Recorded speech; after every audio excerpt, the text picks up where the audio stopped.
আল্লাহ অনেক অল্প জ্ঞান মানুষকে দিয়েছে, এই অল্প জ্ঞানের মধ্যেও এই টপ লেভেলের এই জ্ঞানটা সুলাইমান আলাইহিস সালামকে দেওয়া ছিল কিছু। এই জন্য সুলাইমান আলাইহিস সালাম পিঁপড়া কী বলতেছে বুঝতেন, মানে পিঁপড়ার আওয়াজ সুলাইমান আলাইহিস সালাম বুঝতেন। আবার কি বললে পিঁপড়া বুঝবে, মানে কোন আওয়াজ মুখ দিয়ে বের করলে পিঁপড়া বুঝবে, সে আওয়াজ সুলাইমান আলাইহিস সালাম জানতেন। এটা তো আওয়াজের টেকনোলজি, সাউন্ড টেকনোলজি। পাখি কি বলতেছে এটা সুলাইমান আলাইহিস সালাম বুঝতেন। কোন আওয়াজটা বের করলে পাখি বুঝবে, যেমন আমি বাংলা আওয়াজ বের করতেছি আপনি বুঝতেছেন, আবার আমি যদি ইংরেজি শিখি ইংরেজি আওয়াজ বের করবো আপনি বুঝবেন। তো পাখিও তো একটা আওয়াজ বের করছে, আমি তো বুঝি না, তাহলে ওই টেকনোলজির জ্ঞান আমার নাই। আবার আমি কি বললে ওই পাখি বুঝবে সেটাও তো আমি জানি না। তাহলে এটার কিছু জ্ঞান কাকে দেওয়া ছিল? সুলাইমান আলাইহিস সালাতু ওয়াস সালামকে দেওয়া ছিল। সুলাইমান আলাইহিস সালাতু ওয়াস সালাম বললেন যে বিলকিসের সিংহাসন নিয়ে আসতে হবে। তো ইফরিতুম মিনাল জিন, ইফরিত নামক একটা জিন দাঁড়িয়ে বলল যে আপনার চেয়ার থেকে উঠার পূর্বেই অথবা দাঁড়িয়ে থেকে বসার পূর্বেই আমি বিলকিসের সিংহাসন নিয়ে আসবো। সুলাইমান আলাইহিস সালাম রাজি হলেন না এটাতে। তখন এমন একজন ব্যক্তি যাকে আল্লাহ জ্ঞান দিয়েছিল, এভাবে বলা আছে কোরআনে, এটা কোরআনের আয়াত। এ এখন জিন না মানুষ, ওর নাম কি তা উল্লেখ করা নেই, খালি বলা আছে এমন একজন ব্যক্তি যাকে আল্লাহ কি দিয়েছিল? জ্ঞান দিয়েছিল। সে বলল আপনার চোখের পলক পড়ার পূর্বেই বিলকিসের সিংহাসন এখানে উপস্থিত হবে, জ্ঞান দিয়েছিল। তো অনেক মুফাসসিরিনে কিরাম অ্যানালাইসিস করেছে, বিশ্লেষণ করেছে, এবং আমার কাছে মনে হয় হতে পারে, আল্লাহ ভালো জানে, জ্ঞান আল্লাহর কাছে, যে উনি বিশেষ কোনো জিকির জানতেন, যেই জিকির দিয়ে উনি চোখের পলকে সিংহাসনকে সেখান থেকে উঠিয়ে সুলাইমান আলাইহিস সালাতু ওয়াস সালামের সামনে পেশ করে দিয়েছেন। এটা হচ্ছে সাউন্ড টেকনোলজি, বিশেষ কোনো জ্ঞান আল্লাহ ওনাকে দিয়েছিলেন, যিনি বিলকিসের এই সিংহাসনকে সেখান থেকে উঠিয়ে নিয়ে এসেছে চোখের পলকে। কীভাবে আনা যাবে, কোন প্রযুক্তিতে আনা যাবে, এটার জ্ঞান আল্লাহ তাকে দিয়েছিল। কোরআনে বলা আছে এমন একজন ব্যক্তি যাকে আল্লাহ জ্ঞান দিয়েছিলেন। তো আওয়াজ যে খুবই পাওয়ারফুল, আওয়াজ যে খুবই শক্তিশালী, তার দুটো উদাহরণ দিই। এক, আল্লাহ কিয়ামত কায়েম করবে আওয়াজ দিয়ে। ইসরাফিলকে রেডি করা আছে, সামনে বাঁশি আছে, বাঁশিতে ফু দিবে, আওয়াজ তৈরি হবে, আওয়াজে আসমান জমিন ভেঙে যাবে, আওয়াজে পাহাড় আকাশে উঠতে থাকবে, আওয়াজে চন্দ্র সূর্য নক্ষত্র রাজি ভেঙে চূর্ণ বিচূর্ণ হয়ে যাবে। কিয়ামত কায়েম হবে আওয়াজে। গেল এক, উদাহরণ নাম্বার এক। উদাহরণ নাম্বার দুই, কিয়ামতের পূর্বে যখন সবাই মারা যাবে, সবার মৃত্যু হবে, আরশ বহনকারী ফেরেশতার মৃত্যু হবে, জিবরাইল মালাকুল মউত সবার মৃত্যু হবে। মৃত্যু হওয়ার পর শুনশান নীরব পৃথিবী ওয়ায়াবকা ওয়াজহু রাব্বিকা যুল জালালি ওয়াল ইকরাম কুল্লু মান আলাইহা ফান, সব শেষ হয়ে গেছে, শুধু মহান আল্লাহ রব্বুল আলামিন রব্বুল ইজ্জাত তিনি আছেন। কতদিন এভাবে থাকবে রব্বুল ইজ্জাত জানে, রব্বুল আলামিন জানে। তারপরে উনি যখন পৃথিবীর সব মানুষকে কিয়ামত কায়েম করতে চাইবেন, তখন ইসরাফিলকে জীবিত করে আবার ওই বাঁশিতে ফু দিতে বলবেন, সেখান থেকে একটা আওয়াজ তৈরি হবে, আওয়াজে দুনিয়ার সব মানুষ কবর থেকে উঠে কিয়ামতের মাঠের দিকে উলঙ্গ অবস্থায় দৌড়াতে থাকবে। তাহলে আওয়াজ কত পাওয়ারফুল, আওয়াজের ধরন কত পাওয়ারফুল হতে পারে যে আওয়াজে সব মানুষ জীবিত হয়ে যাবে, আওয়াজে আসমান জমিন ধ্বংস হয়ে যাবে। আওয়াজ যে শক্তিশালী, শব্দ যে শক্তিশালী, বাক্য যে শক্তিশালী, সাউন্ড যে শক্তিশালী, এর আরেকটা উদাহরণ দিয়ে এই পর্বের আলোচনা শেষ করি। আল্লাহ সুবহানাহু ওয়া তাআলা বলছেন ইউসাব্বিহু লিল্লাহি মা ফিস সামাওয়াতি ওয়া মা ফিল আরজ। এটা গায়েবের নিউজ, গায়েবে এটা চলতেছে, আমরা জানি না, আল্লাহ নিজে সংবাদ দিচ্ছে। সেটা কি? আসমান জমিন এবং তার মধ্যে যা কিছু আছে, এই টিস্যু হোক, আর এই পিরিচের প্লেট হোক, আর এই পোস্টার হোক, আর এই গায়ের জামা হোক, আর প্যান্ডেল হোক, আর এই মাইক হোক, আর মোবাইল হোক, এরা 24 ঘন্টা আল্লাহ তাসবিহ পাঠ করতেছে। আল্লাহ,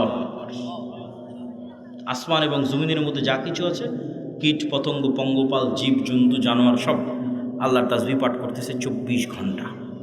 তাহলে 24 ঘন্টা আল্লাহ তাসবিহ পাঠ করতেছে, মানে আওয়াজ বের হচ্ছে। নিশ্চিত থাকেন এগুলো থেকে আওয়াজ বের হচ্ছে, এগুলো থেকে আওয়াজ বের হচ্ছে। এবং এরা শুধু আওয়াজ বের করে না, এরা আওয়াজ বুঝে এবং শোনে। রাসূল সাল্লাল্লাহু আলাইহি ওয়াসাল্লাম বলতেছে, এই কে হইচই করে, কি সমস্যা? এত গুরুত্বপূর্ণ আলোচনা হচ্ছে, তার মধ্যে সমস্যা করলে হয়? এই পিরিচ আওয়াজ শুধু বের করতেছে না, আওয়াজ শোনে। রাসূল সাল্লাল্লাহু আলাইহি ওয়াসাল্লাম বলতেছে, মুয়াজ্জিন যখন আজান দেয়, যতদূর পর্যন্ত তার আওয়াজ যায়, প্রত্যেকটা জীব জন্তু, জড়বস্তু, জড় পদার্থ, কীট পতঙ্গ, পঙ্গপাল, ধূলিকণা, বালিকণা সব ওই আওয়াজ বুঝে কিয়ামতের মাঠে সাক্ষী দিবে। আল্লাহু আকবার। তাহলে আওয়াজের উপরেই সব দাঁড়িয়ে আছে। এরা 24 ঘন্টা তাসবিহও পাঠ করতেছে, আবার আপনি তাসবিহ পড়লে এরা বুঝতেও পারতেছে। আপনি সুবহানাল্লাহ বলবেন, এ বুঝে সুবহানাল্লাহ, আলহামদুলিল্লাহ বলবেন, এ বোঝে আলহামদুলিল্লাহ, আল্লাহু আকবার বলবেন, এ বুঝে আল্লাহু আকবার। এই জন্য জিকির খুবই পাওয়ারফুল। আর এই জন্য আল্লাহ সুবহানাহু ওয়া তাআলা উম্মতে মুহাম্মাদিকে যেই নিয়ামতটা দিয়েছেন, এটা পৃথিবীর সবচেয়ে শক্তিশালী। মুসা আলাইহি সালাতু ওয়াসসালামের লাঠি এবং ঈসা আলাইহিস সালাতু ওয়াসসালাম যে জীবিতকে মৃত করতেন আর অন্ধকে চক্ষুষ্মান করতেন, টাক মাথায় হাত দিলে চুল গজিয়ে যেত, এগুলো সবগুলোর চেয়ে পাওয়ারফুল হচ্ছে এই কোরআন। কেন মুসা আলাইহিস সালামের লাঠির চেয়ে তো পাওয়ারফুল? কেন এই কোরআন সরাসরি আল্লাহর নিজের আওয়াজ। বলেন আল্লাহু আকবার। আল্লাহর নিজের সাউন্ড, আল্লাহর নিজের শব্দ, আল্লাহর নিজের বাক্য। পৃথিবীতে থাকা একমাত্র কিছু যা ডাইরেক্টলি কানেক্টেড রব্বুল আলামিনের জাতের সাথে, একমাত্র। আর বাকি পৃথিবীর সব আল্লাহর সৃষ্টি। শুধু কোরআন সরাসরি আল্লাহর আওয়াজ, আল্লাহর সাউন্ড, যা আল্লাহর থেকে জিবরাইল আলাইহিস সালাম শুনেছে, জিবরাইল আলাইহিস সালাম থেকে মুহাম্মদ সাল্লাল্লাহু আলাইহি ওয়াসাল্লাম শুনেছে, তার কাছ থেকে আমরা শুনেছি। তাহলে উম্মতে মুহাম্মাদের উপর সবচেয়ে বড় নিয়ামত হচ্ছে কোরআন। আর এই জন্য সবচেয়ে বড় জিকির হচ্ছে কোরআন। সর্বশ্রেষ্ঠ জিকির হচ্ছে কোরআন তেলাওয়াত। কিন্তু এই কোরআন বুঝলে তো, মানলে তো উম্মতে মুহাম্মাদের মুক্তি হবে। কেউ বুঝেও না, কেউ মানেও না, হাফেজ হয়ে শেষ, তাহলে তো হবে না। শুধু কোরআন আরবিতে পড়া শিখে নিলাম দিয়ে শেষ না। কোরআনে আল্লাহ সুবহানাহু ওয়া তাআলা বোঝার জিনিস দিয়েছেন, চিন্তা করার জিনিস দিয়েছেন। এটা খুব জরুরি। পৃথিবীতে গোলামি থেকে মুক্ত হওয়ার জন্য এবং নেতা হওয়ার জন্য আল্লাহ কিছু ফাংশন পৃথিবীতে রেখেছেন।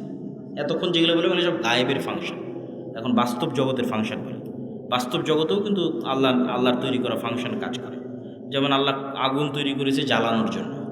আল্লাহ ছুরি বা লোহাকের মধ্যে ওকে যার গলায় ধরবেন কেটে যাবে। এগুলোর মধ্যে কাটার শক্তি, জ্বালানোর শক্তি আল্লাহর দেওয়া, মানুষের পক্ষে দেওয়া সম্ভব নয়। তো আগুন জ্বালাবে এই সিস্টেম আল্লাহর দেওয়া, ছুরি কাটবে এই সিস্টেম আল্লাহর দেওয়া। এখন তরবারিকে যদি হামজা রাদিয়াল্লাহু তাআলার গলায়ও ধরা হয়, আল্লাহর নবীর চাচা, তাও কেটে যাবে। কেন? আল্লাহ তার তৈরি করা সিস্টেম, রুল ভাঙে না। এখন একটা বম যদি পৃথিবীর সর্বশ্রেষ্ঠ তাকওয়াবান আল্লাহওয়ালা মানুষের গায়েও মারা হয়, মরে যাবে, কিছু করার নেই।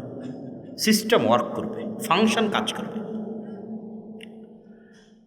তো পৃথিবীতে নেতা হওয়ার ফাংশন হচ্ছে, গোলামি থেকে মুক্তির ফাংশন হচ্ছে, অপশন হচ্ছে, বাটন হচ্ছে।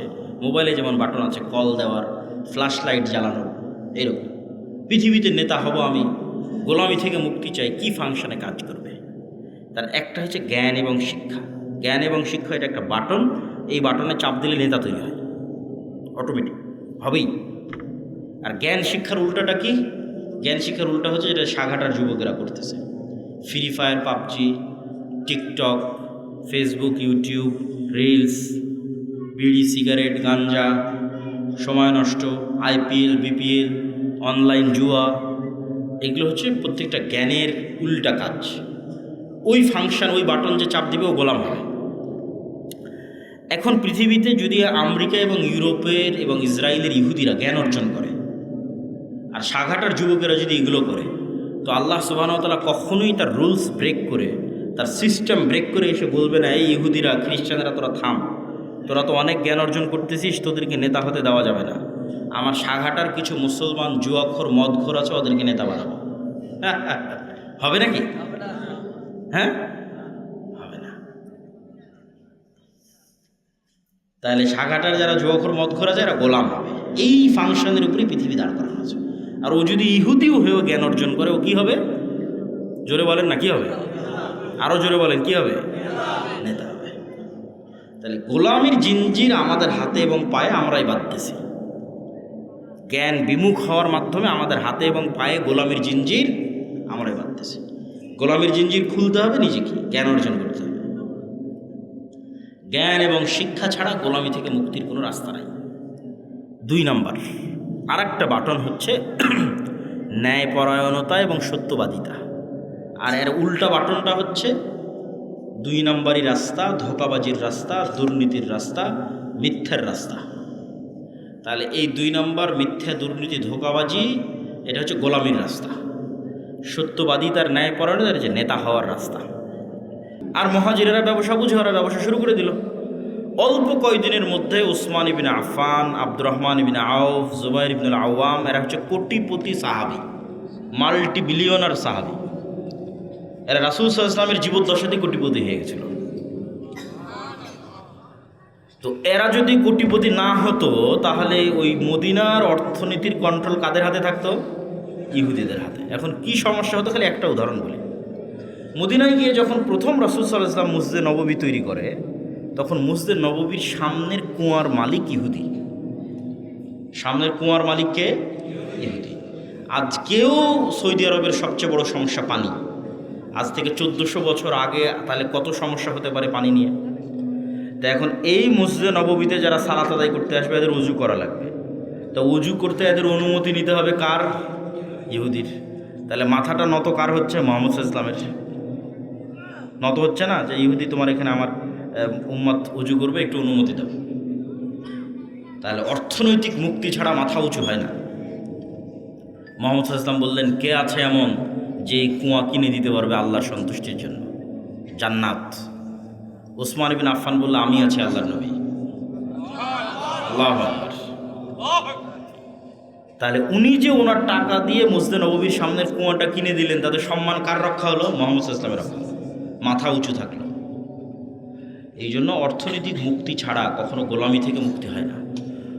উম্মতে মুহাম্মাদি কখনো চাকুরিজীবী জাতি ছিলই না। এই উপনিবেশের পর তারা শিখেছে চাকরি করতে হয়। এটা আল্লামা ইকবালেরও সেম অ্যানালাইসিস, যে নাহি মাকাম কি খুগর তবিয়তে আজাদ, सैरे मिसाले नसीम पैदा कर, हजार चश्मा फूटे तेरे संगे राह से, खुदी में डूब के जरबे मूसा पाए जरबे कलीम पैदा कर। তো এই কবিতাটার অর্থ হচ্ছে উনি বুঝাচ্ছেন যে মুসলমানেরা কখনো নির্দিষ্ট জায়গার মুখাপেক্ষী ছিল না। আপনি সব সাহাবীর জীবনী উঠিয়ে দেখেন যে সাহাবীদের 100%-এর 80% নিজ এলাকায় মারা যায়নি, 70%, 60% নিজ এলাকায় মারা যায়নি। ধরেন জন্ম হয়েছে মক্কায় অথবা মদিনায়, তারপরে ইসলামী খেলাফতের রাষ্ট্রের সীমানা যত বাড়তে থেকেছে, কেউ দাওয়াত নিয়ে চলে গেছে মিশরে। যেমন আবদুল্লাহ ইবনে আমর ইবনে আস চলে গেছে মিশরে, আবদুল্লাহ বিন আব্বাস চলে গেছে মক্কায়, আবদুল্লাহ বিন মাসউদ চলে গেছে কুফায়। তাহলে যতদূর পর্যন্ত ইসলামী রাষ্ট্র বাড়তে থেকেছে, এরা কোরআন এবং হাদিসের দাওয়াত নিয়ে ততদূর পর্যন্ত যেতে থেকেছে। কেউ কখনো মনে করেনি যে না আমাকে এখানেই থাকতে হবে। তো মরু যাযাবরেরা কখনো নির্দিষ্ট জায়গার মুখাপেক্ষী হয় না। আর মুসলমানেরা ব্যবসায়ী জাতি, যতদূর পর্যন্ত ইসলাম গেছে তার 50% যদি হয় যুদ্ধ, তো 50% ব্যবসা। যেমন মালয়েশিয়া, ইন্দোনেশিয়া, ব্রুনাই, এগুলোতে কোনো দিন যুদ্ধ হয়নি ইসলামের নামে। তাহলে ওরা ইসলাম গ্রহণ করলো কীভাবে? আরব ব্যবসায়ীরা ব্যবসা করতে করতে চলে গেছে মালয়েশিয়া, ব্যবসা করতে করতে চলে গেছে ইন্দোনেশিয়া, ব্যবসা করতে করতে চলে গেছে ব্রুনাই। ব্যবসা করতে গিয়ে সেখানে মানুষজন তাদের আচার আচরণ, সত্যবাদিতা, ন্যায়পরায়ণতা দেখে ইসলাম গ্রহণ করেছে, এলাকাকে এলাকা, এলাকাকে এলাকা। তো মুসলমানেরা ব্যবসায়ী জাতি। ব্যবসা ছাড়া টাকা ইনকাম করে আপনি দান করতে পারবেন না শান্তি মতো। আর জান্নাত শুধু ইবাদত দিয়ে জান্নাত 100% কনফার্ম করা কঠিন। আবার শুধু পাপ মুক্ত থাকার চেষ্টা করেও 100% জান্নাত কনফার্ম করা কঠিন। যেমন এখানে কেউ দাঁড়িয়ে বলা কঠিন যে আমি আমার জীবনে 1 ওয়াক্ত সালাত কাজা করিনি, অথবা এটা দাঁড়িয়ে বলা খুব কঠিন যে আমি প্রত্যেক 5 ওয়াক্ত সালাতের শুরু থেকে শেষ পর্যন্ত শুধু আল্লাহর কথা স্মরণে রাখি, আর কারো কথা, দুনিয়ার কোনো কথা আমার মাথায় আসে না। এটা বলা কঠিন। তাহলে কেউ কিয়ামতের মাঠে দাঁড়িয়ে আল্লাহকে বলতে পারবে না যে আল্লাহ আমি 1 ওয়াক্ত সালাত কাজা দিইনি, অথবা আমাকে জান্নাতে দিতেই হবে। এই চ্যালেঞ্জ দেওয়া কঠিন, জান্নাত দিতেই হবে। অথবা কেউ দাঁড়িয়ে বলবে যে আল্লাহ আমি একটাও গুনাহ করিনি, আমাকে জান্নাত দিতেই হবে, এটাও চ্যালেঞ্জ দেওয়া কঠিন। তাহলে জান্নাতে যাওয়ার জন্য আল্লাহর রহমতের ভিখারি, আল্লাহ ভালো মতো ইবাদত করতে পারিনি, অনেক গুনাহ করেছি, ক্ষমা করে দাও, আল্লাহ দয়া করলে এবার জান্নাত। কিন্তু জান্নাত কনফার্ম করার 2টা রাস্তা আছে, চ্যালেঞ্জ।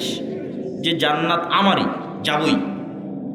একটা হচ্ছে জীবন আল্লাহর রাস্তায় দিয়ে শহীদ হয়ে যাওয়া, এটা কনফার্ম 100%। শহীদের রক্ত জমিনে পড়ার আগে তার যদি ইবাদতেরও কোনো কমতি থাকে ওটাও মাফ, আর যদি কোনো গুনাহ থাকে ওটাও মাফ। তাহলে একটা কনফার্মেশন পাওয়া গেল যে জীবন যদি আল্লাহর রাস্তায় দিয়ে দেওয়া যায় জান্নাত কনফার্ম। আর একটা কনফার্ম করার রাস্তা হচ্ছে টাকা, অর্থনৈতিক ইবাদত, এটাতে জান্নাত কনফার্ম হয়। আল্লাহ জান্নাত বিক্রি করবে। ঠিক যেমন আপনাদের গাইবান্ধা শহরে, গোবিন্দগঞ্জ, সাঘাটা, বগুড়া, গুলশান, বনানী, দুবাই, এগুলোতে যেমন প্লট বিক্রি হয়, আপনি ফ্ল্যাট কিনেন, এরকম আল্লাহ সুবহানাহু ওয়া তাআলা জান্নাতের প্লট সেল করবে, বিক্রি করবে। কোরআন মাজিদে অ্যানাউন্স দেওয়া আছে, বিজনেস হিসেবে ঘোষণা দেওয়া আছে, বিক্রি হিসেবে ঘোষণা দেওয়া আছে।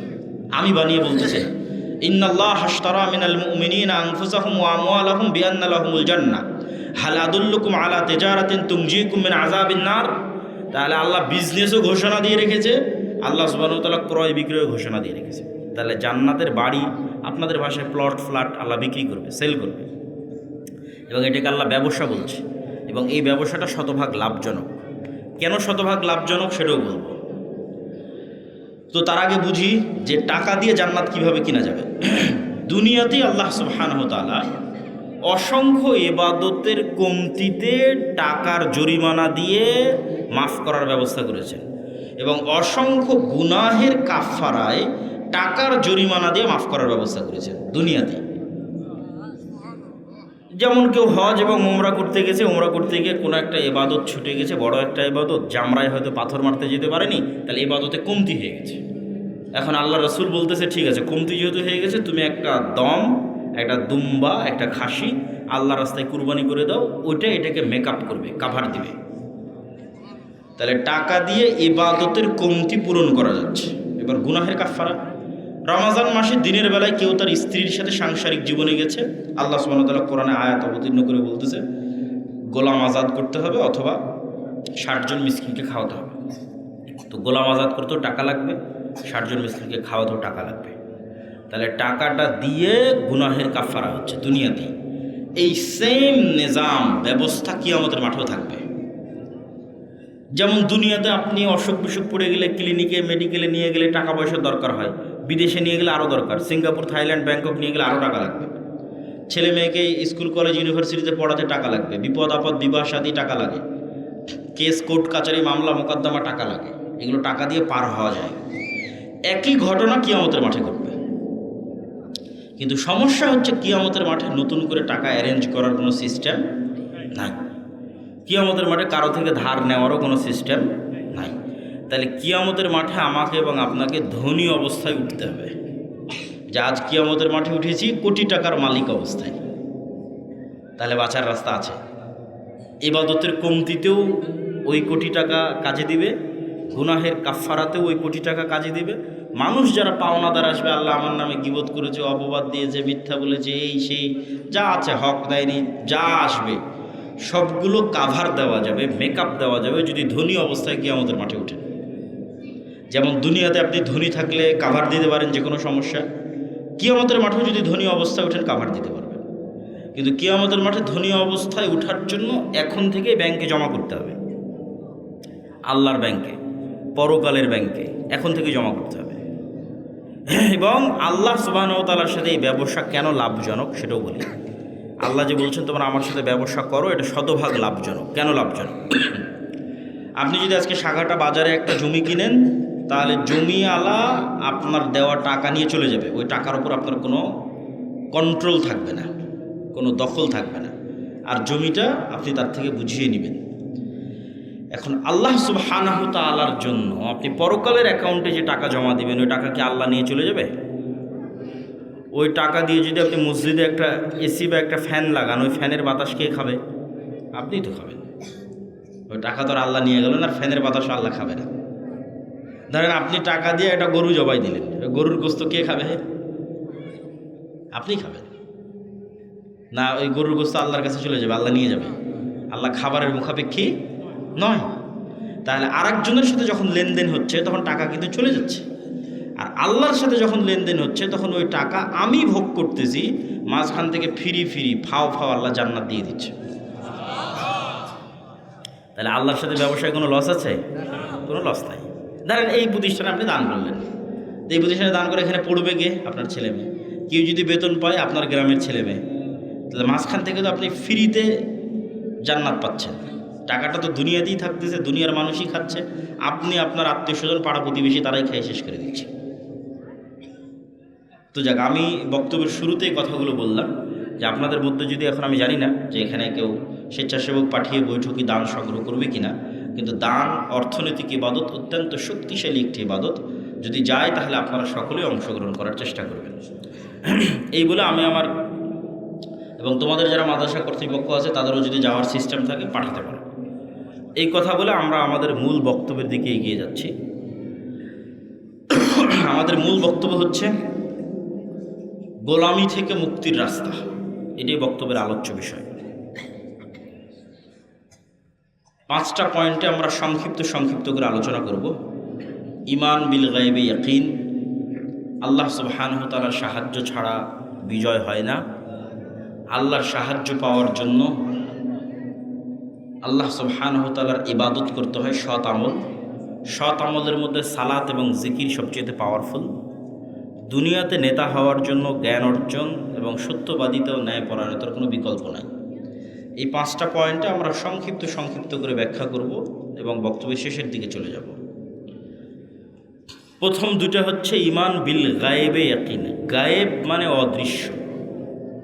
আজকের যুগের মুসলমানদের সবচেয়ে বড় সমস্যা হচ্ছে আসলে প্রকৃত অর্থে মুসলমানদের ঈমানই নাই, ঈমান মজবুত নয়, গায়েবের উপর ঈমান নাই।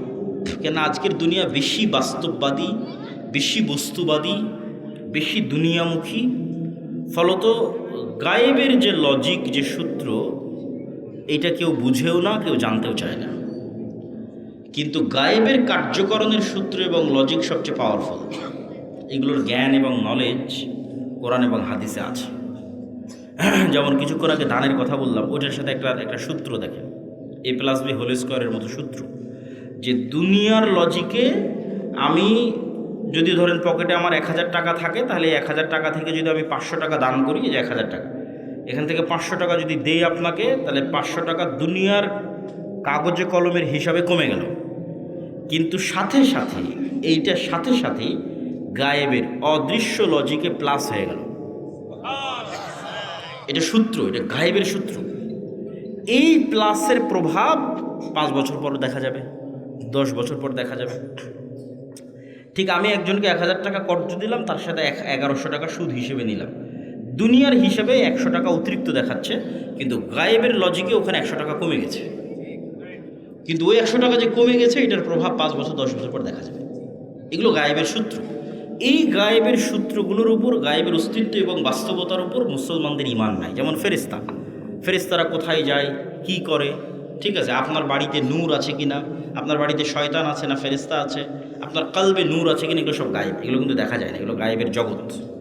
কিন্তু এই প্রত্যেকটার বর্ণনা কোরআন এবং হাদিসে আছে। ওইটার উপর আপনার ঈমানের মাত্রা কোন লেভেলে, সেটার উপর নির্ভর করবে আপনি গোলামি থেকে মুক্তি পাবেন কিনা। ঠিক গায়েবের আরেকটা বড় অংশ হচ্ছে পরকাল, জান্নাত, জাহান্নাম, বারজাখী জীবন। এগুলো গায়েব। প্রত্যেক জগতের পরবর্তী জগতের কিছু আলামত পূর্বের জগতে থাকে। যেমন আমাদের পরের জগৎটা হচ্ছে বারজাখী জগৎ। তো বারজাখী জগতের কিছু চিহ্ন, ওটা গায়েব। ওই গায়েবের জগতের কিছু চিহ্ন এই জগতে আছে। সেটা হচ্ছে ঘুম। প্রতিদিন আমরা একবার করে বারজাখী জগতে চলে যাই, বা বারজাখী জগতের একটা স্বাদ নিয়ে আসি। মৃত্যুর পরবর্তী জীবনটাও এরকম, কিয়ামত হওয়ার আগ পর্যন্ত।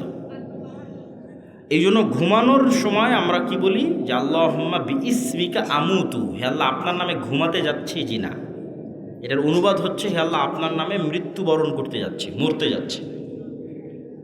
ঠিক পরের দিন সকালে যখন ঘুম থেকে উঠি, তখন কিন্তু এটা বলা নাই যে আল্লাহ আপনার রহমত, আপনার দয়া, ঘুম থেকে উঠলাম। জি না, আহইয়ানা বাদা মা আমাতানা, হে আল্লাহ মরে গেছিলাম, মরা থেকে বেঁচে উঠলাম। কি অনুবাদ দেখেছেন? দোয়ার অনুবাদ কি ভয়ঙ্কর। যে হে আল্লাহ মরে গেছিলাম, মরা থেকে সকালবেলা বেঁচে উঠলাম। তাহলে ওই যে মারা গেছিলাম রাতের বেলা, এটাই বারজাকি জগতের হালকা স্বাদ, পরের জগতে।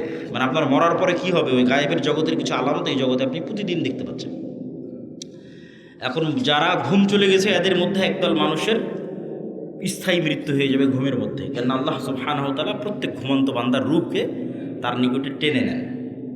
প্রত্যেক ঘুমন্ত বান্দার পবিত্র কোরআনের আয়াত, যাদের যাদের বাঁচিয়ে রাখতে চান তাদের রূহগুলো আবার ফেরত দিয়ে পাঠান যখন তারা ঘুম থেকে ওঠে। তো রূহ মানে হচ্ছে দেখা, শোনা এবং চিন্তা করার শক্তি, এটা রূহ থেকে আসা। এই জন্য আমরা যখন ঘুমাই তখন আমার দেখার শক্তিও নাই, আমার শোনার শক্তিও নাই, আমার চিন্তা করার শক্তিও নাই, তাহলে এখন আমার রূহ নাই। শরীরের সাথে একটা সম্পর্ক বজায় রেখে বের হয়ে গেছে, হালকা একটা সম্পর্ক বজায় রেখে বের গেছে। ওই সম্পর্কটা যদি আল্লাহ কাট করে দেয়, এটা স্পট ডেড, আর উঠতে পারবে না পরের দিন সকালে। কিন্তু রুহের প্রকৃত কাজ হচ্ছে দেখা, শোনা, চিন্তা করা, এটা রুহের প্রকৃত কাজ। ঘুমের সময় যখন এই কাজগুলো অফ হয়ে যায় তখন রুহ বের হয়ে যায়। ঠিক এবার বারজাকি জগতে যখন আপনি চলে গেছেন, তখন পরের জগতের কিছু আলামত আপনি কবরের জগতে পাবেন। মানে পরের জগৎটা তো জান্নাত এবং জাহান্নাম, কিয়ামতের পরের যে জান্নাত জাহান্নাম, তো কবরে থাকা অবস্থাতেই জান্নাতের মৃদু আবহাওয়া আসবে। তাহলে আলামত দেখাচ্ছে যে এর পরের যে জগৎ, সে জগতে তুমি জান্নাতে যাবে, সেটার কিছুটা আলামত নেও। যেমন দুনিয়াতে থাকতে তুমি ঘুমের মাধ্যমে পরের জগতের কিছু আলামত নিতা, এখন তুমি বারজাকি জগতে আছো, এখানে থাকা অবস্থায় এর পরের জগতের কিছু আলামত নেও। যদি জাহান্নামের হয়, শাস্তিযোগ্য বান্দা হয়, তাহলে জাহান্নামের গরম বাতাস আসতে থাকে তার কবরে। সরাসরি কিন্তু ওকে জাহান্নামে দেওয়া হয়নি, সরাসরি জান্নাতে দেওয়া হয়নি, কিন্তু তার পরের জগতে কি হবে তার কিছু ফিলিংস সে ওখানেই পাচ্ছে। এবং মানুষের আমলের ধরন অনুযায়ী এই রূহগুলো বিভিন্ন পর্যায়ে থাকে, আমলের ধরন অনুযায়ী।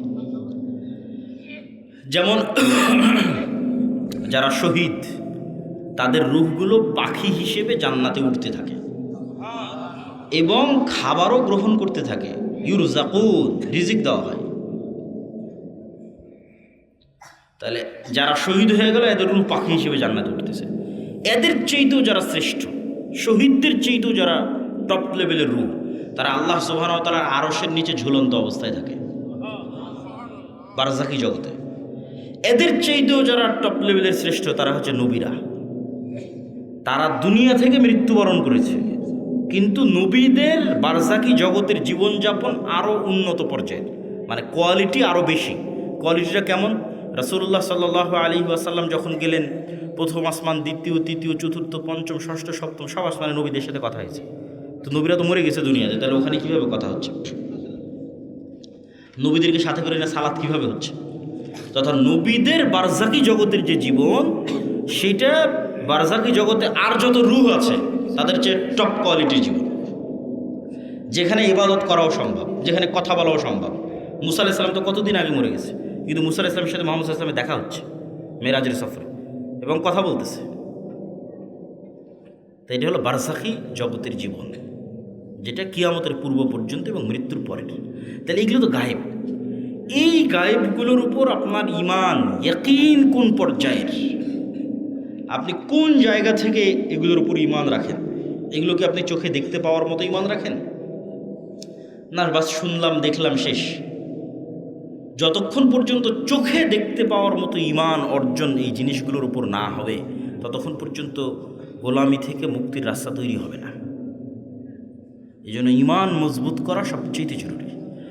আর যদিও আজকের দুনিয়ার বস্তুবাদী জগতে মনে হচ্ছে যে বস্তুবাদী জগতে কিভাবে গায়েবের উপর ঈমান রাখা যায়, কিন্তু আমি চিন্তা করে দেখলাম যে এই বস্তুবাদী জগতে গায়েবের উপর ঈমান মজবুত করার আরও বেশি রাস্তা তৈরি হয়েছে। আমার চিন্তা, আমি উল্টাভাবে চিন্তা করেছি যে মানুষ মনে করতেছে যে সে মোবাইলের আনন্দ বিনোদনের মধ্যে ডুবে যাচ্ছে, মদ, জুয়া, আড্ডা, পৃথিবীতে এমন কোনো গুনাহের রাস্তা নেই যেটা বর্তমানে উন্মুক্ত হয়নি। ফলত সে কীভাবে গায়েবের উপর ইয়াকিন রাখবে? গায়েবের তো কোনো আলামত কোথাও দেখাই যায় না।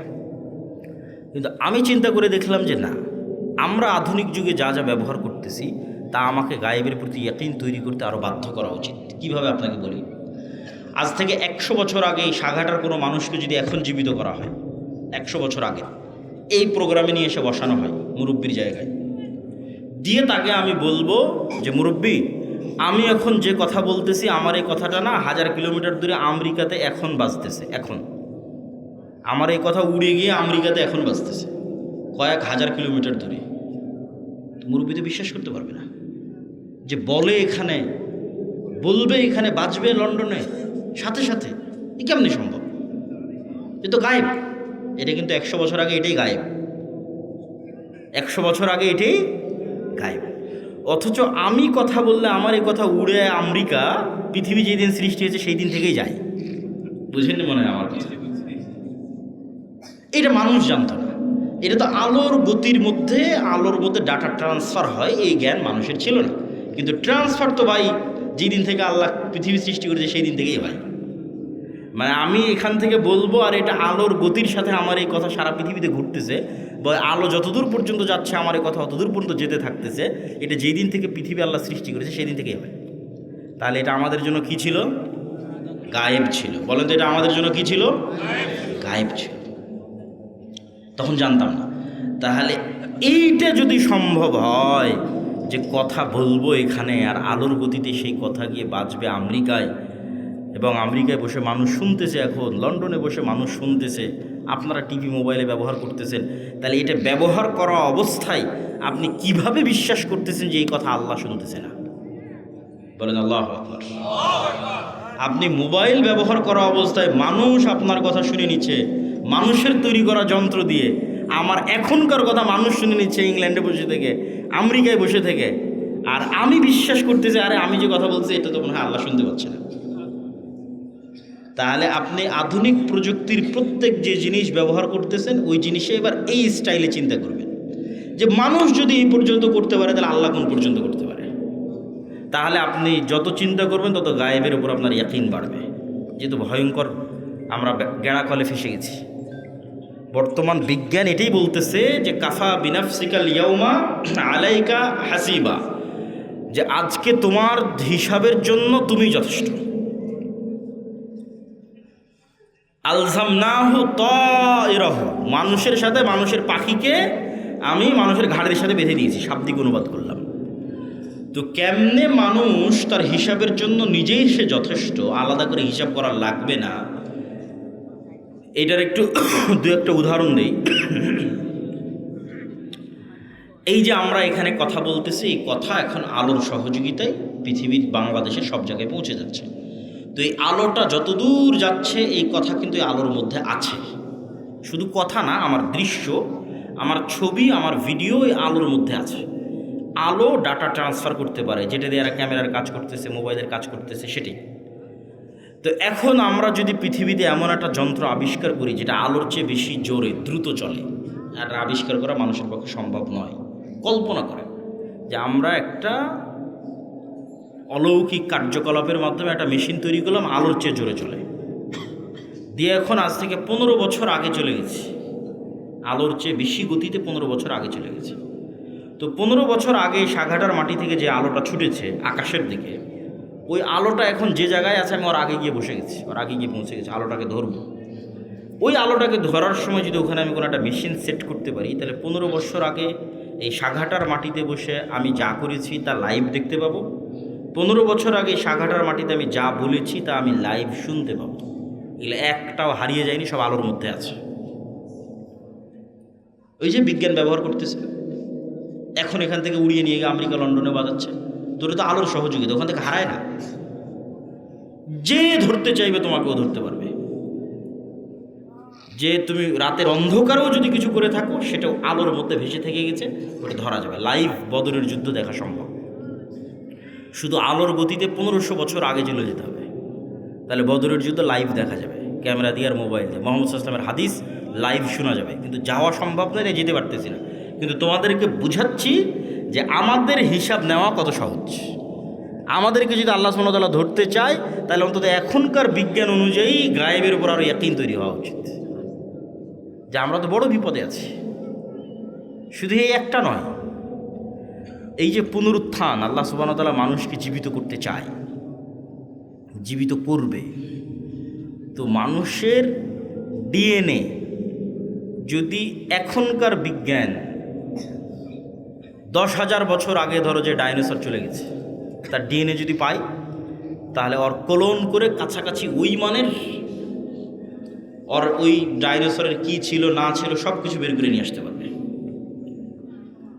তো মনে করো তুমি মাটির সাথে মিশে হারিয়ে গেছো, তোমার ওই যে হাড় আছে ওইটা যদি বিজ্ঞানীরাই পায় আজ থেকে 20-50 বছর পর, ওখান থেকে যদি ডিএনএ বের করে নিয়ে আসতে পারে, হাড় বাদ দিলাম, তোমার চুলের 10 ভাগের 1 ভাগও যদি পাওয়া যায়, ওখান থেকে তোমার ডিএনএ যদি বের করা যায়, তাহলে ডিএনএ বের করলে তো যত দ্রুত এই সায়েন্স অগ্রগতি লাভ করতেছে, অদূর ভবিষ্যতে দেখবা যে তোমার ডিএনএ দিয়ে তোমার লিভার তৈরি করা যাচ্ছে, তোমার ডিএনএ দিয়ে তোমার কিডনি তৈরি করা যাচ্ছে, খালি রুহটা দিতে পারবে না। তাহলে বিজ্ঞানীরাই তোমাকে 10,000 বছর পর আবার বানাতে পারবে, খালি রুহটা দিতে পারবে না। তাহলে বিজ্ঞানীরাই যদি এই পর্যন্ত করতে পারে, তা আল্লাহ সুবহানাহু ওয়া তাআলা তোমাকে পুনরায় জীবিত করতে পারবে না? খুবই ভয়ঙ্কর। আল্লাহ সুবহানাহু ওয়া তাআলা অতি দ্রুত এবং অতি সহজে তোমাকে পুনরায় জীবিত করবে। এই জন্য মানুষের শরীরের সাথে মাটির প্রচণ্ড মিল আছে, প্রচণ্ড মিল আছে মানুষের শরীরের সাথে মাটির।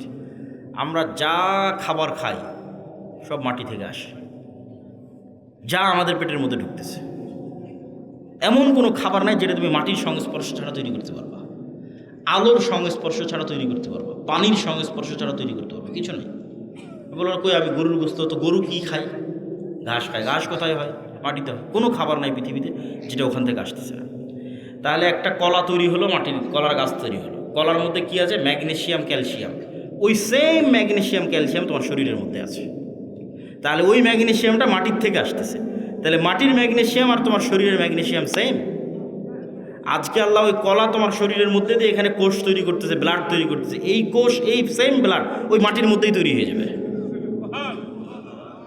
কেনা সেম জিনিস ওখান থেকে এখানে আসতেছে। শুধু আল্লাহ এই শরীরের উপযুক্ত করার জন্য গাছগুলোকে তৈরি করে দিয়েছে, যাতে সরাসরি মানুষ মাটি খেতে পারবে না, ওখান থেকে ওই মাটির রস শুষেনে যে কলা হবে সেটা মানুষ খেতে পারবে, ওইটা রস শুষেনে যে আম হবে সেটা খেতে পারবে। কিন্তু ওই আমের মধ্যে যে ভিটামিন আছে ওই ভিটামিন মাটি থেকে এসেছে, ওইটা আমার সেম শরীরের মধ্যে আছে। তাহলে আমার শরীরের মধ্যে যা যা আছে তা মাটিতেও আছে। তাহলে মাটিতে সেল তৈরি করা মানে শরীরের কোষ তৈরি করা, মাটির মধ্যে কোষ তৈরি করা, মাটির মধ্যে ব্লাড তৈরি করা, এটা অনটুর ব্যাপার, সেকেন্ডের ব্যাপার। এই জন্য কবর থেকে মানুষ তরতর তরতর করে তরতাজা গাছের মতো পরকালে কবর থেকে উঠে আসবে, মাটি থেকে উঠে আসবে। তো সম্মানিত উপস্থিতি, তাহলে আপনি গায়েবের ওপর যতক্ষণ ইয়াকিন তৈরি না করবেন ততক্ষণ আপনি সঠিক সিদ্ধান্ত নিতে পারবেন না। আপনার কাছে মনে হবে এই দুনিয়াই আমার কাছে সব কিছু, অতএব আপনার সকল সিদ্ধান্ত হবে দুনিয়ামুখী। আর যখন আপনি মনে করবেন যে না এই দুনিয়া আমার কাছে কিছুই নয়, আসলে আমার প্রকৃত বসবাসের জায়গা জান্নাত, অতএব আমাকে এখানে বসে থেকে জান্নাতে ঘর বানাতে হবে, আমাকে এখানে বসে থেকে জান্নাতের বাগানে গাছ লাগাতে হবে, আমার স্থায়ী থাকার জায়গা হচ্ছে জান্নাত। এই কল্পনাটা যেই দিন যত মজবুত হবে তত গোলামি থেকে মুক্তির রাস্তা সহজ হবে। এই কল্পনাটা মজবুত হওয়া জরুরি। আল্লাহ সূরা বুরুজের মধ্যে বলছেন ওমা নাকামু মিনহুম ইল্লা ইউমিনু বিল্লাহিল আজিজিল হামিদ, যে সূরা বুরুজের ঘটনায় পুরো একটা এলাকার মানুষকে জ্বলন্ত আগুনে নিক্ষেপ করে দেওয়া হয়েছে, হয় ইমান পরিত্যাগ করো নাহলে আগুনে ঝাঁপিয়ে পড়ে মরে যাও। তো মা তার কোলের সন্তান সহ আগুনে ঝাঁপ দিয়ে পড়ে যাচ্ছে। এটা কেমনে সম্ভব? এটা সম্ভবের একটাই রাস্তা, ওরা যে আগুনে ঝাঁপ দিচ্ছে ওই আগুনকে ওরা নিশ্চিত জান্নাত মনে করতেছে। আর বাড়িতে ফিরে গেলে যে এসি ফ্রিজ ফ্যানের বাতাস আছে ওইটাকে ওরা নিশ্চিত জাহান্নামের আগুন মনে করতেছে। শুধু মনে করা নয়, ইয়াকিনের লেভেলে ওদের বিশ্বাস। ফলত ওরা আগুনে ঢুকতেছে না জান্নাতে ঢুকতেছে, জান্নাতে ঢুকতেছে। এটা ছাড়া আপনি ঢুকতে পারবেন না, এই লেভেলের ইয়াকিন ছাড়া আপনি ঢুকতে পারবেন না। ওরা তো আগুনে ঢুকতেছে না, জান্নাতের মধ্যে ঢুকতেছে, দেখতে পাচ্ছি এটা জান্নাত। এই সেম পরীক্ষা তো দাজ্জালের পরীক্ষা এরকমই হবে। আমি যদি আজকে আমার বাপ মা থেকে আলাদা হয়ে যাই, আমি যদি আজকে আমার ছেলে মেয়ে থেকে আলাদা হয়ে যাই, আর যদি জীবনে কোনো দিন আমার বাপ মায়ের সাথে দেখা না হয়, আমার আর যদি জীবনে কোনো দিন ভাই বোনের সাথে দেখা না হয়, আমার যদি আর জীবনে কোনো দিন আমার আত্মীয় স্বজন পাড়া প্রতিবেশী ছেলে মেয়ে স্ত্রী পুত্রের সাথে দেখা না হয়, তাহলে এর চেয়ে কষ্টের পৃথিবীতে আর কিছু নাই। এটা তাহলে কোনো জীবনই হলো না। বরং যদি এর বিপরীতটা হতো, যে এই যমুনা নদীর পাড়ে আমার একটা বিশাল বাড়ি থাকলো, বাংলো বাড়ি, আর সেই বিশাল বাংলো বাড়িতে আমি স্থায়ীভাবে আমার ছেলে মেয়ে স্ত্রী পুত্র বাপ মা সবাইকে নিয়ে, কোনো মৃত্যু নাই, কোনো অসুখ নাই। ছোটোবেলায় যেরকম যমুনা নদী থেকে একটু গোসল করতাম, ওরকম মাঝে মধ্যে গিয়ে গোসল করে আসবো, একটু মাছ ধরতাম, মাঝে মধ্যে একটু মাছ ধরে আসবো, নৌকা চালাতে মাঝে মধ্যে একটু নৌকা চালিয়ে আসবো, আর এই জীবনটা পার্মানেন্ট। এইটা যদি তোমার কাছে মনে হয় যে এটা জীবনের সবচেয়ে বড় সফলতা, তাহলে এটা জান্নাতে সম্ভব।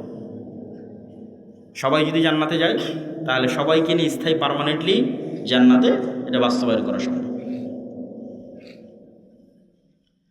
তো এই জন্য মানুষের প্রকৃত জীবন হচ্ছে জান্নাতের জীবন। আর দুনিয়ার জীবনটা কেমন?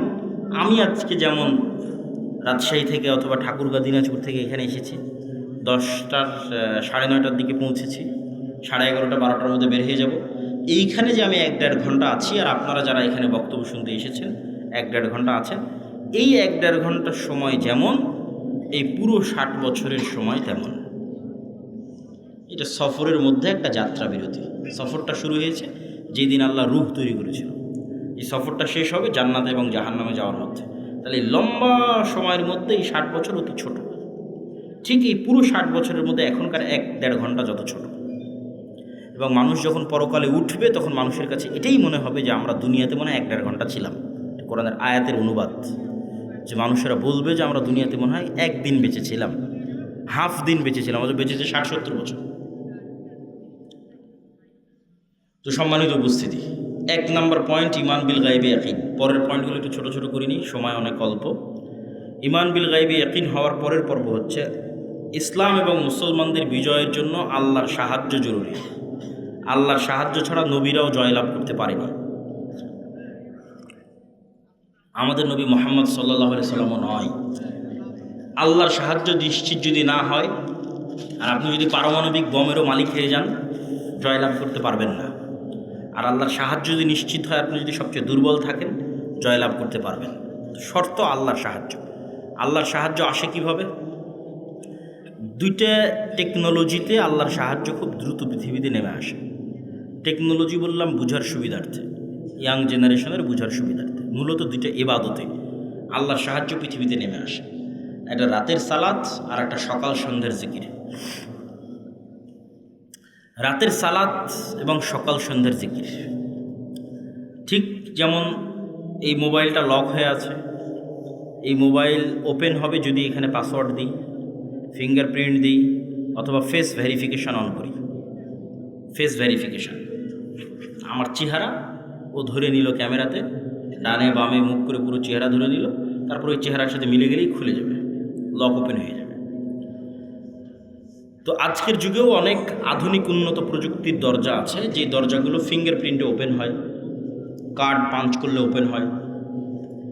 তো মনে করো আমরা পৃথিবীর সবচেয়ে উন্নত প্রযুক্তির একটা দরজার সামনে দাঁড়িয়ে আছি, যে পৃথিবীর সবচেয়ে উন্নত প্রযুক্তির দরজা, যার লক সিস্টেম, পাসওয়ার্ড সিস্টেম পৃথিবীর যে কোনো লক এবং পাসওয়ার্ড সিস্টেমের চেয়ে বেশি ভ্যারাইটিপূর্ণ। তার 1 নাম্বার শর্ত কি? এখন আমার সামনে একটা খুব উন্নত প্রযুক্তির দরজা, পৃথিবীর সবচেয়ে উন্নত প্রযুক্তির দরজা বন্ধ হয়ে আছে। আমি ওই দরজা খুলতে চাই, খুলতে হলে আমাকে নির্ধারিত সময় আসতে হবে। ওর পাসওয়ার্ড সিস্টেমের মধ্যেই এই সিস্টেম আছে, যেখানে নির্ধারিত সময় ছাড়া কাজ হয় না, অসময়ে এসে লাভ নাই। তাহলে নির্ধারিত সময়, ওই পাসওয়ার্ডের নির্ধারিত সময় গিয়ে উপস্থিত হলাম। পাসওয়ার্ডের 2 নম্বর শর্ত হচ্ছে যে ওখানে কিছু পিকচার ইনস্টল দেওয়া আছে, যেই পিকচারের সাথে যদি আমার পিকচার মিলে যায়, যেখানে দেওয়া ফরম্যাটের সাথে যদি আমার ফরম্যাট মিলে যায়, তাহলে অ্যাকসেপ্ট করবে। আর একটা জিনিস তার সাথে যুক্ত করা আছে, প্রত্যেক ফরম্যাটে একটা সাউন্ড আছে, মানে প্রত্যেক ফরম্যাটে কিছু সাউন্ড ওখানে সেভ করা আছে, যেটার সাথে আমার সাউন্ড মিলতে হবে, তাহলে দরজা উন্মুক্ত হবে। তাহলে এখন আমরা নির্ধারিত সময় গিয়ে দাঁড়ালাম, এভাবে হাত বাঁধলাম, এটা একটা ফরম্যাট, একটা চিত্র ওখানে দেওয়া আছে। এই ফরম্যাটের সাথে ওখানে কানেক্টেড করা আছে আলহামদুলিল্লাহ রাব্বিল আলামিন আর রহমানুর রহিম, একটা আওয়াজ, সেম আওয়াজ হতে হবে, সেম ফরম্যাটের সাথে। তারপরে রুকুতে চলে গেলাম, এটা একটা ফরম্যাটের একটা চিত্র, এটা ওই দরজাতে ইনস্টল করা আছে। ওখানে বললাম সুবহান রাব্বিল আযীম, এই আওয়াজটা ওই চিত্র, ওই ফরম্যাটের সাথে কানেক্টেড। তাহলে নির্ধারিত সময়ে গিয়ে নির্ধারিত পিকচার ফরম্যাট তৈরি করে নির্ধারিত আওয়াজ যখন আমি বলতে পারলাম, তখন দরজাটা খুলে গেল। তো এইটা এমনি জাস্ট বোঝানোর জন্য আমি বলতেছি, কিন্তু ঘটনা এর চাইতে বেশি উন্নত। এবং এর চাইতে বেশি সরাসরি এবং এর চাইতে বেশি ডাইরেক্ট। ইবনুল কাইয়িম রাহিমাহুল্লাহ বলছেন যে মানুষ যখন সালাতে দাঁড়ায় এবং চোখ সিজদার দিকে নিবদ্ধিত রাখে এবং অন্তর আল্লাহর সাথে কানেক্টেড রাখে, তখন আল্লাহ সুবহানাহু ওয়া তাআলা তার নূরের পর্দা সরিয়ে বান্দার মুখোমুখি হয়ে যায়। তো এটাই ইবনুল কাইয়িম রাহিমাহুল্লাহ বলেছে। আমি এই জিনিসটাকে আরও সহজ করার জন্য আর একটা উদাহরণ দিই। আমি যে উদাহরণ দেবো ওইটার মতো তা কিন্তু নয়, কিন্তু এটা তার চাইতে আরও কত উন্নত সেটা একমাত্র আল্লাহ সুবহানাহু ওয়া তাআলা জানে। সেটা আমার পক্ষে বলাও সম্ভব নয়, জানাও সম্ভব নয়, কিন্তু বোঝানোর সুবিধার্থে বলতেছি। আমরা অনলাইনে ক্লাস করি না? অনলাইনে ক্লাস করার সময় টিচার আসলো, জুমে লগ ইন করলো, আমিও জুমে লগ ইন করলাম। তো জুমে লগ ইন করার পর আমি এবং আমার টিচার দুইজনই ক্লাসে অংশগ্রহণ করেছি। তো আমরা যে ইন্টারনেট ব্যবস্থাপনার মাধ্যমে এবং যে মোবাইল ব্যবস্থাপনার মাধ্যমে সরাসরি আমার টিচারের মুখোমুখি হয়ে ক্লাস করতেছি, সালাত এই ইন্টারনেট এবং এই মোবাইলের যোগাযোগের চেয়ে হাজারো কোটি গুণে লক্ষ উন্নত প্রযুক্তি আল্লাহর সাথে ডাইরেক্ট কানেক্ট করার, আল্লাহর সাথে ডাইরেক্ট মুখোমুখি হওয়ার, আল্লাহর সামনে ডাইরেক্ট উপস্থিত হওয়ার। তাহলে আল্লাহর সাহায্য পৃথিবীতে নেমে আসবে, এটার লক এবং পাসওয়ার্ডে আল্লাহর সাহায্যের দরজা উন্মুক্তই হয় সালাত দিয়ে সাথে সাথে। এই জন্য রাসূলুল্লাহ সাল্লাল্লাহু আলাইহি ওয়াসাল্লাম সূর্যগ্রহণে সালাত আদায় করেন, চন্দ্রগ্রহণে সালাত আদায় করেন, বৃষ্টি প্রার্থনার জন্য সালাত আদায় করেন, জানাজার জন্য সালাত আদায় করেন। সালাত আল্লাহর সাথে ডাইরেক্ট কানেকশনের, পৃথিবীর আসমানি জগতের সাথে, গায়েবী জগতের সাথে, দুনিয়ার জগতের কানেকশনের মাধ্যম, যোগাযোগের মাধ্যম। এইটি দিয়ে আসমান থেকে সহযোগিতা নেমে আসে। এই জন্য রাসূল সাল্লাল্লাহু আলাইহি ওয়াসাল্লাম বদরের যুদ্ধের আগের দিন লম্বা রাতের সালাত আদায় করতেছে। সবাই ঘুমিয়ে গেছে, উনি ঘুমাননি। আবু বকর রাদিয়াল্লাহু তাআলা আনহু ক্লান্ত হয়ে বলছেন, কাফাকা মুনাশাদাতাকা রাব্বাক। আরে আপনি নবী হয়ে এত বলা লাগে আল্লাহকে, এত লম্বা রাতের সালাত, এত লম্বা দোয়া। কিন্তু মুহাম্মদ সাল্লাল্লাহু আলাইহি ওয়াসাল্লাম খুব ভালো করে জানেন, আবু বকরের চেয়েও ভালো করে জানেন যে আসমান থেকে সহযোগিতা নামাতে হলে সালাতে দাঁড়াতেই হবে। আসমান থেকে সহযোগিতা নিয়ে আসতে হলে রাতে উঠতেই হবে, নির্ধারিত টাইমে, নির্ধারিত ফরম্যাটে, নির্ধারিত আওয়াজে, নির্ধারিত সিস্টেমে অন্তরকে আল্লাহ সুবহানাহু ওয়া তাআলার সাথে কানেক্টেড রেখে সালাতে দাঁড়াতে হবে। তাহলে আল্লাহ সুবহানাহু ওয়া তাআলার সাহায্য নেমে আসবে, এর বাইরে কোনো রাস্তা নেই। আরেকটা ইবাদত যেটা দিয়ে আল্লাহ সুবহানাহু ওয়া তাআলার সাহায্য পৃথিবীতে নামে, এটা বলে বক্তব্যের শেষের দিকে চলে যাব, সেটা হচ্ছে জিকির। সকাল সন্ধ্যার জিকির অথবা এমনিতেও জিকির। জিকিরকে সহজ করে বোঝানোর জন্য আমি বলি, ইয়াং জেনারেশনের বোঝানোর জন্য, সহজ করে বোঝানোর জন্য বলি যে এটা হচ্ছে সাউন্ড টেকনোলজি,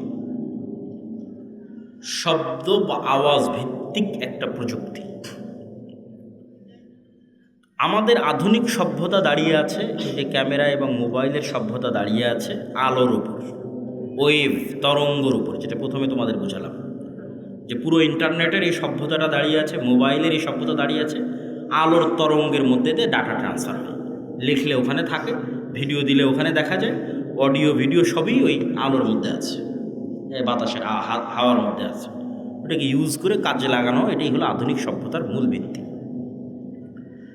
তো আরেকটা এর চাইতে হাজার এবং লক্ষ কোটি গুণ পাওয়ারফুল একটা প্রযুক্তি, যেটার ধারে কাছে পৃথিবীর কোনো বিজ্ঞান নেই, সেটা হচ্ছে সাউন্ড টেকনোলজি। বিজ্ঞানের পক্ষে যাওয়া সম্ভব নয়।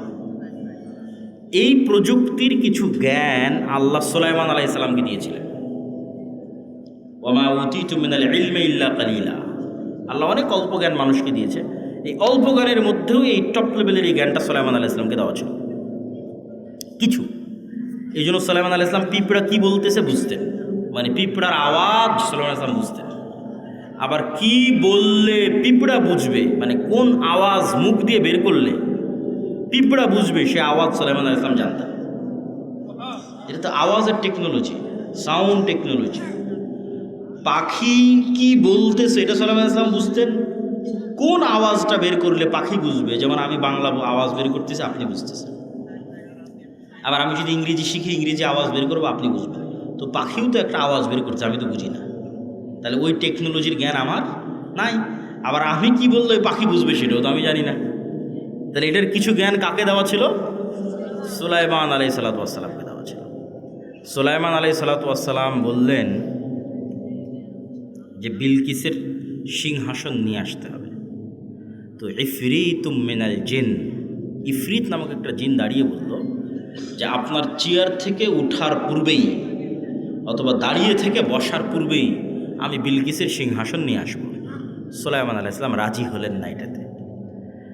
তখন এমন একজন ব্যক্তি যাকে আল্লাহ জ্ঞান দিয়েছিল, এভাবে বলা আছে কোরআনে, এটা কোরআনের আয়াত। এ এখন জিন না মানুষ, ওর নাম কি তা উল্লেখ করা নেই, খালি বলা আছে এমন একজন ব্যক্তি যাকে আল্লাহ কি দিয়েছিল, জ্ঞান দিয়েছিল।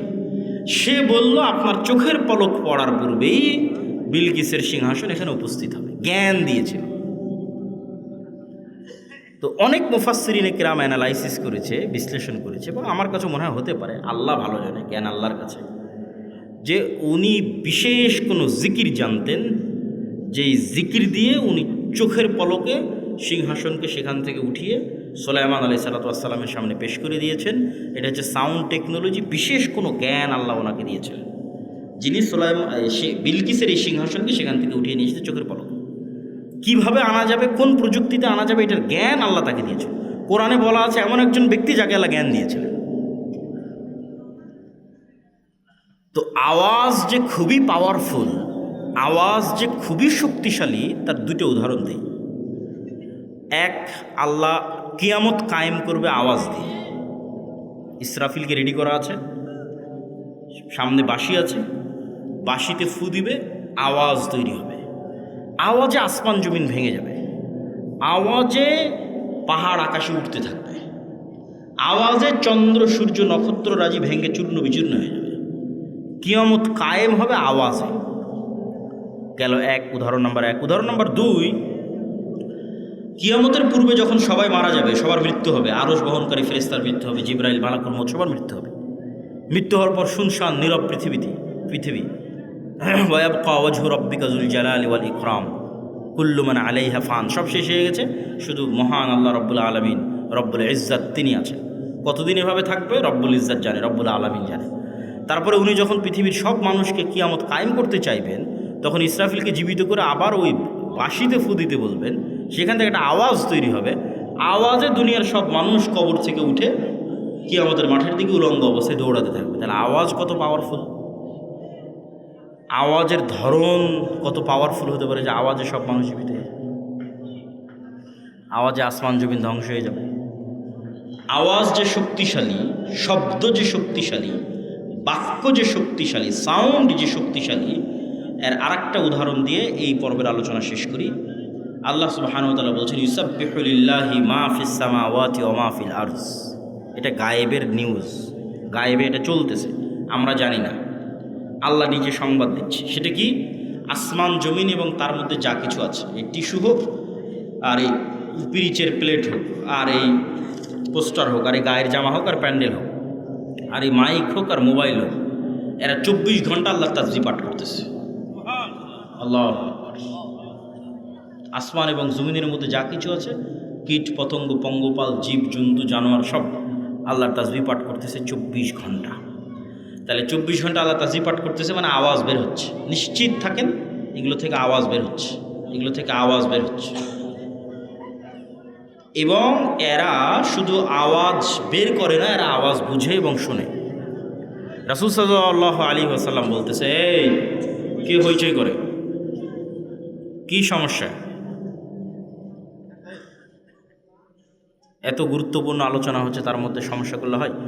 এই পিরিচ আওয়াজ শুধু বের করতেছে না, আওয়াজ শোনে। রাসূল সাল্লাল্লাহু আলাইহি ওয়াসাল্লাম বলতেছে, মুয়াজ্জিন যখন আজান দেয়, যতদূর পর্যন্ত তার আওয়াজ যায়, প্রত্যেকটা জীব জন্তু, জড়বস্তু, জড় পদার্থ, কীট পতঙ্গ, পঙ্গপাল, ধূলিকণা, বালিকণা, সব ওই আওয়াজ বুঝে কিয়ামতের মাঠে সাক্ষী দিবে। আল্লাহু আকবার। তাহলে আওয়াজের উপরই সব দাঁড়িয়ে আছে। এরা 24 ঘন্টা তাসবিহ পাঠ করতেছে, আবার আপনি তাসবিহ পড়লে এরা বুঝতেও পারতেছে। আপনি সুবহানাল্লাহ বলবেন, এ বুঝে সুবহানাল্লাহ, আলহামদুলিল্লাহ বলবেন, এ বোঝে আলহামদুলিল্লাহ, আল্লাহু আকবার বলবেন, এ বুঝে আল্লাহু আকবার। এই জন্য জিকির খুবই পাওয়ারফুল। আর এই জন্য আল্লাহ সুবহানাহু ওয়া তাআলা উম্মতে মুহাম্মাদিকে যেই নিয়ামতটা দিয়েছেন, এটা পৃথিবীর সবচেয়ে শক্তিশালী। মুসা আলাইহি সালাতু ওয়াসসালামের লাঠি এবং ঈসা আলাইহিস সালাতু ওয়াসসালাম যে জীবিতকে মৃত করতেন আর অন্ধকে চক্ষুষ্মান করতেন, টাক মাথায় হাত দিলে চুল গজিয়ে যেত, এগুলো সবগুলোর চেয়ে পাওয়ারফুল হচ্ছে এই কোরআন। কেন মুসা আলাইহিস সালামের লাঠির চেয়ে তো পাওয়ারফুল? কেন এই কোরআন সরাসরি আল্লাহর নিজের আওয়াজ। বলেন আল্লাহু আকবার। আল্লাহর নিজের সাউন্ড, আল্লাহর নিজের শব্দ, আল্লাহর নিজের বাক্য। পৃথিবীতে থাকা একমাত্র কিছু যা ডাইরেক্টলি কানেক্টেড রব্বুল আলামিনের জাতের সাথে, একমাত্র। আর বাকি পৃথিবীর সব আল্লাহর সৃষ্টি। শুধু কোরআন সরাসরি আল্লাহর আওয়াজ, আল্লাহর সাউন্ড, যা আল্লাহর থেকে জিবরাইল আলাইহিস সালাম শুনেছে, জিবরাইল আলাইহিস সালাম থেকে মুহাম্মদ সাল্লাল্লাহু আলাইহি ওয়াসাল্লাম শুনেছে, তার কাছ থেকে আমরা শুনেছি। তাহলে উম্মতে মুহাম্মাদের উপর সবচেয়ে বড় নেয়ামত হচ্ছে কোরআন, আর এই জন্য সবচেয়ে বড় জিকির হচ্ছে কোরআন। সর্বশ্রেষ্ঠ জিকির হচ্ছে কোরআন তেলাওয়াত। কিন্তু এই কোরআন বুঝলে তো, মানলে তো উম্মতে মুহাম্মাদের মুক্তি হবে। কেউ বুঝেও না, কেউ মানেও না, হাফেজ হয়ে শেষ, তাহলে তো হবে না। শুধু কোরআন আরবিতে পড়া শিখে নিলাম দিয়ে শেষ না। কোরআনে আল্লাহ সুবহানাহু ওয়া তাআলা বোঝার জিনিস দিয়েছে, চিন্তা করার জিনিস দিয়েছেন, এটা খুব জরুরি। তো আমাদের বক্তব্যের শেষ দুইটা পয়েন্ট। আজকের অবশ্য সব আলোচনা আল্লাহর পথে যাত্রা এই বইয়ের মধ্যে আছে। এই বইটা প্রত্যেক মসজিদ, মাদ্রাসায়, স্কুল, কলেজে প্রতি সপ্তাহে অন্তত একদিন সাপ্তাহিক দার্সের অন্তর্ভুক্ত করা উচিত, পাঠচক্র, তালিমি বৈঠকের অন্তর্ভুক্ত করা উচিত। তবে বইটা আজকে নাই, এর আগের প্রোগ্রামই শেষ হয়ে গেছে। আজকে মনে হয় শুধু 2-3টা বই আছে, তার মধ্যে এই উপদেশ একটা, আর কি আছে, আর ফতোয়া সিরিজ একটা, শুধু 3-4টাই বই আছে। উপদেশ 2-3টে আর ফতোয়ার একটা। আগের প্রোগ্রামে সব বই শেষ হয়ে যাওয়াতে আমরা এখানে নিয়ে আসতে পারিনি। তবে কোনো বই না নিলেও আল্লাহর পথে যাত্রা এই বইটা অনলাইনে অর্ডার দিয়ে হলেও, জামিয়া সালাফিতে যোগাযোগ করে হলেও প্রত্যেক মসজিদে, মাদ্রাসায়, ব্যক্তিগত বাড়িতে, পরিবারে একটা করে রাখা উচিত, ঈমান বিল গায়বে ইয়াকিন তৈরি করার জন্য। শেষ 2 পয়েন্ট। সত্যবাদিতা, ন্যায়পরায়ণতা আর জ্ঞান ও শিক্ষা। পৃথিবীতে গোলামি থেকে মুক্ত হওয়ার জন্য এবং নেতা হওয়ার জন্য আল্লাহ কিছু ফাংশন পৃথিবীতে রেখেছেন। এতক্ষণ যেগুলো বলে মানে সব গায়েবের ফাংশন, এখন বাস্তব জগতের ফাংশন বলে। বাস্তব জগতেও কিন্তু আল্লাহর তৈরি করা ফাংশন কাজ করে। যেমন আল্লাহ আগুন তৈরি করেছে জ্বালানোর জন্য। আল্লাহ ছুরি বা লোহাকের মধ্যে ওকে যার গলায় ধরবেন কেটে যাবে। এগুলোর মধ্যে কাটার শক্তি, জ্বালানোর শক্তি আল্লাহর দেওয়া, মানুষের পক্ষে দেওয়া সম্ভব নয়। তো আগুন জ্বালাবে এই সিস্টেম আল্লাহর দেওয়া, ছুরি কাটবে এই সিস্টেম আল্লাহর দেওয়া। এখন তরবারিকে যদি হামজা রাদিয়াল্লাহু তাআলার গলায়ও ধরা হয়, আল্লাহর নবীর চাচা, তাও কেটে যাবে, কেন আল্লাহ তার তৈরি করা সিস্টেম, রুল ভাঙে না।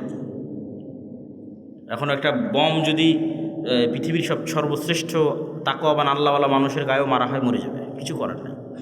সিস্টেম ওয়ার্ক করবে, ফাংশন কাজ করবে। তো পৃথিবীতে নেতা হওয়ার ফাংশন হচ্ছে, গোলামি থেকে মুক্তির ফাংশন হচ্ছে, অপশন হচ্ছে, বাটন হচ্ছে। মোবাইলে যেমন বাটন আছে কল দেওয়ার, ফ্ল্যাশ লাইট জ্বালানোর, এরকম পৃথিবীতে নেতা হব আমি, গোলামি থেকে মুক্তি চাই, কি ফাংশনে কাজ করবে? তার একটা হচ্ছে জ্ঞান এবং শিক্ষা। জ্ঞান এবং শিক্ষা, এটা একটা বাটন, এই বাটনে চাপ দিলে নেতা তৈরি হয়, অটোমেটিক হবেই। আর জ্ঞান শিক্ষার উল্টাটা কি? জ্ঞান শিক্ষার উল্টা হচ্ছে যেটা সাঘাটার যুবকেরা করতেছে, free fire, PUBG, TikTok, Facebook, YouTube, reels, বিড়ি, সিগারেট, গাঞ্জা, সময় নষ্ট, আইপিএল, বিপিএল, অনলাইন জুয়া, এগুলো হচ্ছে প্রত্যেকটা জ্ঞানের উল্টা কাজ। ওই ফাংশন, ওই বাটন যে চাপ দিবে ও গোলাম হবে। এখন পৃথিবীতে যদি আমেরিকা এবং ইউরোপের এবং ইসরায়েলের ইহুদিরা জ্ঞান অর্জন করে, আর সাঘাটার যুবকেরা যদি এগুলো করে, তো আল্লাহ সুবহানাহু ওয়া তাআলা কখনোই তার রুলস ব্রেক করে, তার সিস্টেম ব্রেক করে এসে বলবে না, এই ইহুদিরা, খ্রিস্টানরা, তোরা থাম, তোরা তো অনেক জ্ঞান অর্জন করতেছিস, তোদেরকে নেতা হতে দেওয়া যাবে না। আমার সাঘাটার কিছু মুসলমান জুয়াখোর, মদখোর আছে, ওদেরকে নেতা বানাবো। হবে নাকি? হ্যাঁ, হবে না। তাহলে সাঘাটার যারা জুয়াখোর, মদখোর আছে, এরা গোলাম হবে। এই ফাংশনের উপরেই পৃথিবী দাঁড় করানো আছে। আর ও যদি ইহুদিও হয়েও জ্ঞান অর্জন করে, ও কি হবে? জোরে বলেন না, কি হবে? আরও জোরে বলেন, কি হবে? নেতা হবে। তাহলে গোলামির জিঞ্জির আমাদের হাতে এবং পায়ে আমরাই বাঁধতেছি। জ্ঞান বিমুখ হওয়ার মাধ্যমে আমাদের হাতে এবং পায়ে গোলামির জিঞ্জির আমরাই বাঁধতেছি। গোলামির জিঞ্জির খুলতে হবে নিজেকে, জ্ঞান অর্জন করতে হবে। জ্ঞান এবং শিক্ষা ছাড়া গোলামি থেকে মুক্তির কোনো রাস্তা নাই। 2 নাম্বার আর একটা বাটন হচ্ছে ন্যায়পরায়ণতা এবং সত্যবাদিতা। আর এর উল্টা বাটনটা হচ্ছে 2 নাম্বারই রাস্তা, ধোঁকাবাজির রাস্তা, দুর্নীতির রাস্তা, মিথ্যার রাস্তা। তাহলে এই 2 নম্বর মিথ্যা, দুর্নীতি, ধোঁকাবাজি, এটা হচ্ছে গোলামির রাস্তা। সত্যবাদী তার ন্যায়পরায়ণতার যে নেতা হওয়ার রাস্তা। তাহলে তোমাদের 300 আসনের যে এমপিরা আছে, এরা সবাই গণতান্ত্রিক সিস্টেমের মধ্যে লবি, লিয়াজু, ধোঁকা, টাকা পয়সা, লেনদেন, এই গোলামির রাস্তার মধ্যে দিয়ে তারা নেতা হচ্ছে। তাহলে এই গোলামির কালচারের মধ্যে দিয়ে যারা এমপি হচ্ছে, এরা নেতা না গোলাম? এত আস্তে বললে হবে? নেতা না গোলাম? গোলাম। নেতা নয়। আপনি মনে করছেন নেতা নয়। কেন নেতা নয় সেটাও বলে দিই। যে এই 2 নম্বরই রাস্তার কালচারের মধ্যে দিয়ে এমপি হচ্ছে, মিনিস্টার হচ্ছে, প্রাইম মিনিস্টার হচ্ছে, ওকে কালকে ভারত আর আমেরিকা টাকা দিয়ে কিনে নিতে পারবে। ওকে বলবে যে বাংলাদেশে যা দুর্নীতি করার লাগে করো, সব টাকা পাচার করে আমার দেশে পাঠাও, জনগণ যখন ধরে মার দিবে আমার দেশে চলে আসে। তাহলে ও নেতা না গোলাম?